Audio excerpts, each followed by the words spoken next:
मुलांना मार्गदर्शन करते.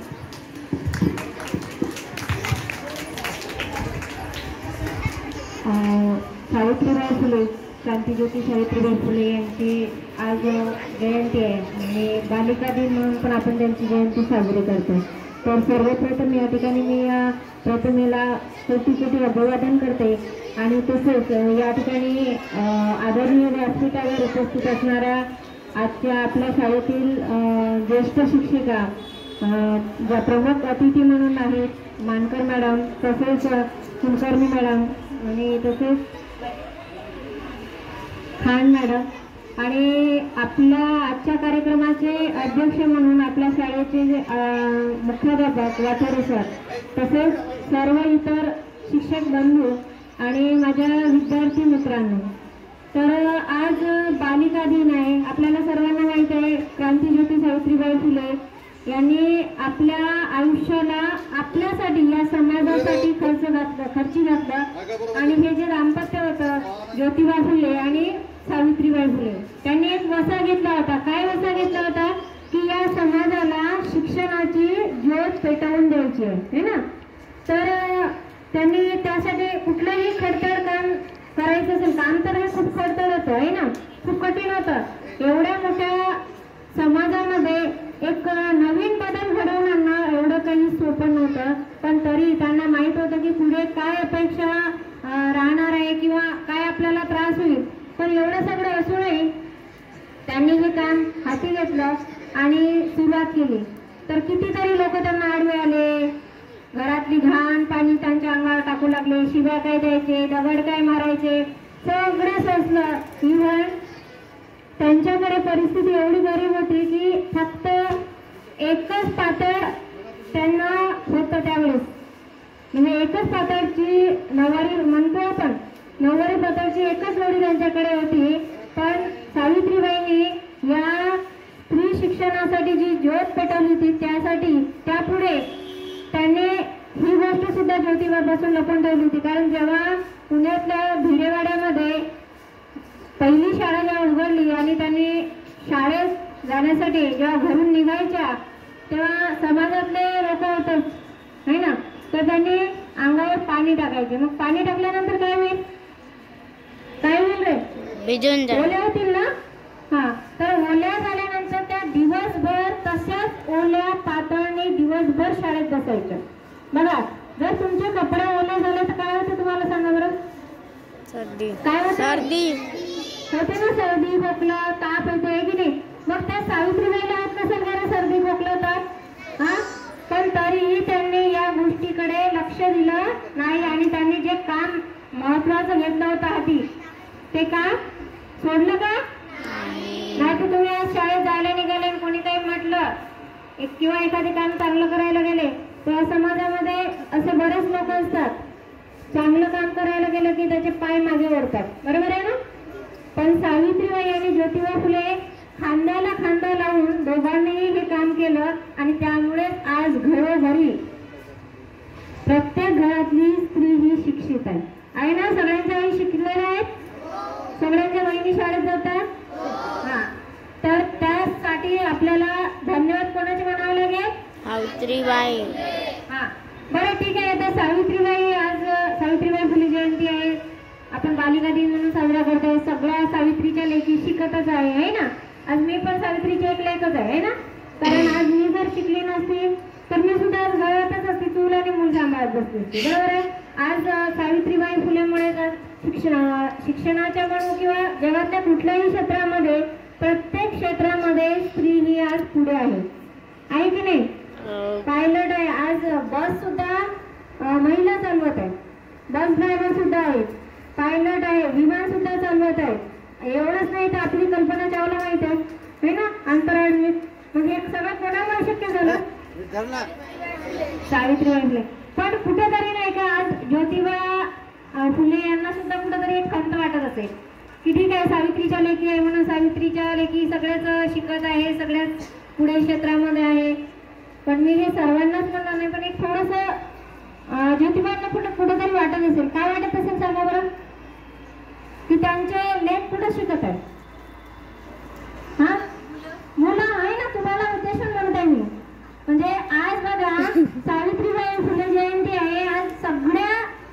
जास्तीत जास्त मुलींनी या ठिकाणी वाचून का होईना, कागदावर बघून का होईना त्यांनी भाषण केले, म्हणजे पुढे येऊन येण्याचं धाडस केलं. पण आज एकही मुलगा, फक्त एक आर्यन जर सोडलं तर बाकी सगळे मुलं इथेच जागेवर बसले. म्हणजे मुलांना नाही शिकवलं का मग तुम्हाला नाही वाटत असं? आपण तरी थोडंसं त्यांच्यासाठी बोलून किंवा एक पुढे येऊन थोडंसं बोललं पाहिजे.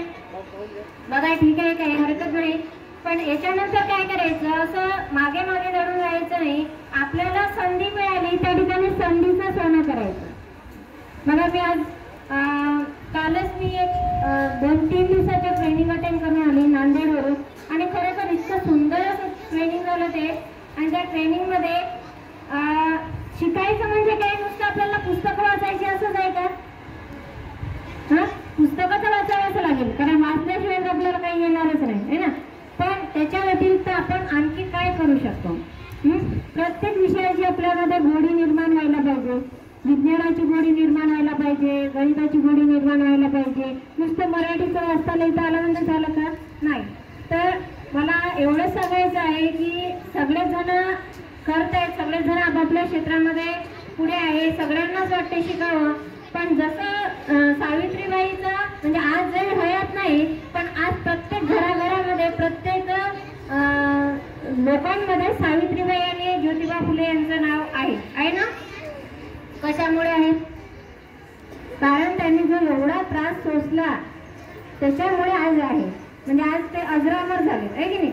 मग तसंच आपल्याला सुद्धा असं काहीतरी वेगळं करून जायचं. जर आपल्याला या समाजामध्ये, या जगामध्ये जर आपली जर आठवण कुठेतरी काहीतरी ठेवायची आहे, तर काहीतरी आपल्याला असं करून जायचं आहे की जेणेकरून या समाजाचं भलं होईल, या जगाचं भलं होईल, अशा पद्धतीने आपल्याला करायचं आहे. मग आता मी या ठिकाणी या आजच्या या सगळ्या मुलांना सांगते, मुली तर आहेच, मुली सगळ्याच म्हणजे मूल सांभाळून सुद्धा सगळंच करताय. खरं म्हणजे एक मला स्वतःला सुद्धा अभिमान वाटतो की जसं नवयुगाचे किती हात असतात ना सेमीला? 8 आहे ना, 8 हात असतात ना. 8 हात, 4 हात असून सुद्धा ती जसं सर्व काही सांभाळते, तसंच मग तुम्हाला नाही येत का? येते, तुम्हाला पण येते. फक्त तुम्ही काय केलेलं आहे, तुमच्या मेंदूवर थोडीशी धूळ साचलेली आहे आणि ती धूळ आपल्याला झटकायची ना. मग त्यासाठी तुम्ही तयार आहात का? मला सांगा, आपण दैनंदिन जीवनामध्ये जेव्हा आपण अनेक गोष्टी सकाळी उठल्यापासून संध्याकाळी झोपेपर्यंत सगळ्या गोष्टी आपल्याला ज्या लागतात त्या कशाशी संबंधित आहे? आपल्याच विषयाशी संबंधित आहेत की नाही? सकाळी आपण 6ला उठणे, 6 वाजणे, आलं कालमापण आलं का? घड्याळ आलं का? म्हणजे आलं तिथे गणित आलं ना. घड्याळ वाजला, घड्याळचा अलाराम वाजला, मोबाईलचा अलाराम वाजला की आपण बघतो. म्हणजे काय आलं तिथं? विज्ञान आलं. सावित्रीबाईची आज आपण जयंती साजरी करतो, म्हणजे हा काय आहे? इतिहास आला. मग अशा प्रकारे प्रत्येकच विषयाला आपल्याला या ठिकाणी महत्त्व द्यायचं आहे. आणि आज तुम्हाला एक थोडंसं विज्ञानाबद्दल सांगू इच्छिते मी, कारण या ठिकाणी आपल्याला उद्याचं जर भविष्य जर चांगलं घडवायचं आहे, तुम्ही उद्याचं जगाचं म्हणजे भावी आधारस्तंभ आहे ना. आज तुम्ही जरी लहान दिसत आहे, पण उद्याचं आधार या जगाचा, भारताचा कोण आहे? तुम्ही आहात की आम्ही आहोत? मग आवाज कुठे गेला? जोश नाही, काहीच नाही, बिलकुल आवाज नाही. अरे कमीत कमी समय सूचकता तरी जवळ ठेवायचं ना. प्रतिसाद द्यायला शिका, व्यवस्थित ऐकायला शिका. तर तुम्हाला मी एवढं सांगेन की आपल्या दैनंदिन जीवनामध्ये अनेक अशा काही छोट्या मोठ्या अडचणी असतात आणि त्या समस्येला आपल्याला एक लक्षात घेऊन ती समस्या आपण कशा प्रकारे सोडवू शकतो, है ना. समजा जसं मी त्या दिवशी तुम्हाला बरेचसे व्हिडिओ दाखवले आहे ना. ते एक मुलगी, छोटीशी मुलगी तुमच्याच वयाची 6वी 7वीतली बाजारात जाते आणि ती काय बघते की जे वाटेवर असणारे वाटसरू, जे काय म्हणते आपण फळ विक्रेता, भाजी विक्रेता, जे छोटे मोठे दुकानं लावून बसतात है ना. तर काय होतं, ते दिवसभर बिचारे उन्हात आणत बसतात है ना. पण त्या मुलीने त्यांची ती समस्या जाणून घेतली आणि त्याच्यावर तिने काय एक शोध तयार केला, मॅजिक अम्ब्रेला. बरोबर आहे? मग ती पण तुमच्याच वयाची आहे ना. मग आपल्याला काय करावं लागेल, या ठिकाणी थोडंसं कुठल्याही गोष्टीकडे विचार करून जर बघितलं तर आपणही हे करू शकतो. तर तुम्हाला सुद्धा तशाच पद्धतीनं करायचं आहे. कुठलाही मॉडेल तयार करायचं असेल, काही करायचं असेल किंवा एखादी समस्या आहे ती घेऊन आपण त्या ठिकाणी करू शकतोय. तुमच्यामध्ये पण ते स्किल आहे, तुमच्यामध्ये पण ते पॉवर आहे. फक्त आपल्या मेंदूवरची थोडीशी मरगळ आपल्याला झटकायची, बरोबर आहे. त्यासाठी काय करावं लागेल, काय करावं लागेल, अभ्यास करावा लागेल. जास्तीत जास्त पुस्तकं वाचावं लागेल.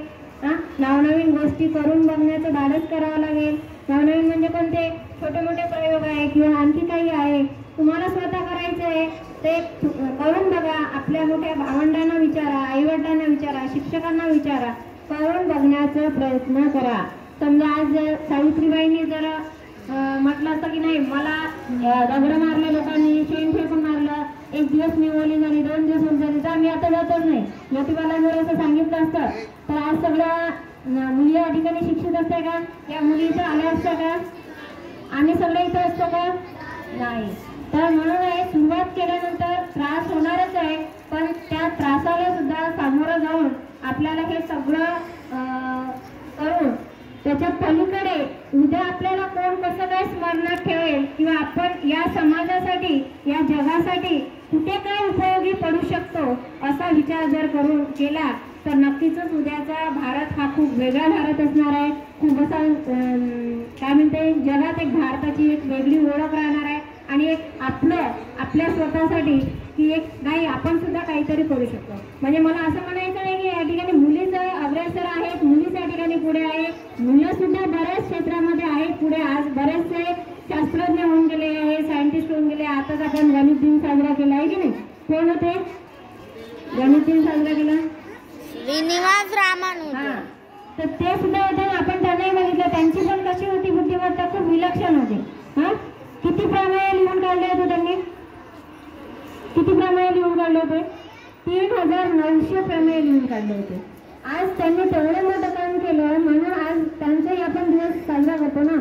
मग तसंच आपणही आपल्या जीवनामध्ये त्याच पद्धतीने थोडंसं या अभ्यासाला, या शिक्षणाला किंवा समाजातील समस्यांना घ्यायचं आहे आणि त्या हिशोबाने आपण पुढे राहायचं आहे. तुमच्यासोबत सगळे तुमचे आईवडील असतात, मार्गदर्शक असतात, शिक्षक असतात, सगळेच असतात. फक्त आपल्याला ते करण्यासाठी धाडस आपल्यामध्ये येणं गरजेचं आहे.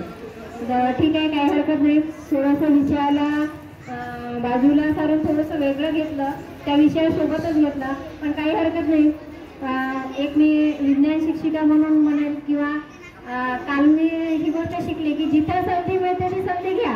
माझी काही अशी पूर्वतयारी नव्हती बोलायची किंवा असं काही नियोजन नव्हतं, पण मलाही या ठिकाणी थोडंसं माझ्या विषयाचं एवढ्या विद्यार्थ्यांपुढे मांडण्याचं एक थोडंसं चान्स मिळाला.